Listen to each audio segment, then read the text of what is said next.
Bitcoin ആദ്യമായി $80,000 അടുക്കുന്നു. നിയുക്ത അമേരിക്കൻ പ്രസിഡന്റ് ഡൊണാൾഡ് ട്രംപിന്റെ ഡിജിറ്റൽ അസറ്റുകൾക്കുള്ള പിന്തുണയും കോൺഗ്രസിലെ ക്രിപ്റ്റോ അനുകൂല നിയമനിർമ്മാതാക്കളുടെ സ്വാധീനവും മൂലമാണ് ബിറ്റ്കോയിന്റെ ഈ വളർച്ചയ്ക്ക് പിന്നിൽ. ബിറ്റ്കോയിൻ 4.3% ഉയർന്നത്. നവംബർ 10-ന് $79,771 എത്തിയിരുന്നു.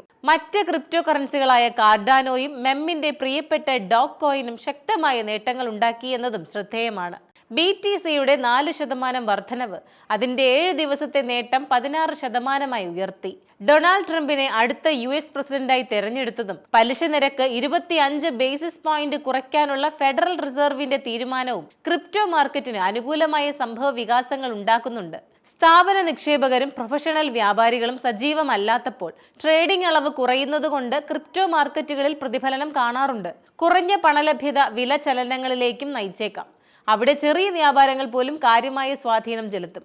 തന്റെ പ്രചാരണത്തിലുടനീളം ഡിജിറ്റൽ അസറ്റ് സ്പേസിൽ US-നെ ഒരു നേതാവായി സ്ഥാപിക്കുമെന്ന് ഡൊണാൾഡ് ട്രംപ് പ്രഖ്യാപിച്ചിരുന്നു. അദ്ദേഹത്തിന്റെ നിർദ്ദിഷ്ട നയങ്ങളിൽ ബിറ്റ്കോയിൻ കരുതൽ ശേഖരണം, വ്യവസായത്തിന്റെ മേൽനോട്ടം വഹിക്കാൻ റെഗുലേറ്റർമാരെ നിയമിക്കുക എന്നിവയും ഉൾപ്പെടുന്നുണ്ട്.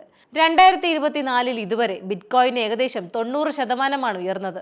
US എക്സ്ചേഞ്ച് ട്രേഡഡ് ഫണ്ടുകളുടെ ശക്തമായ ഡിമാൻഡും ഫെഡിന്റെ പലിശ നിരക്ക് വെട്ടിക്കുറവും പരമ്പരാഗത നിക്ഷേപങ്ങളായ സ്റ്റോക്കുകളെയും സ്വർണത്തെയും മറികടക്കുന്നു.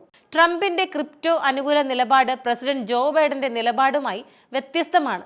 ബൈഡൻ ഭരണകൂടം ഡിജിറ്റൽ ആസ്തികളോട് കൂടുതൽ ജാഗ്രതയോടെ മാത്രമേ സമീപിച്ചിരുന്നുള്ളൂ എന്നതും ശ്രദ്ധേയമാണ്.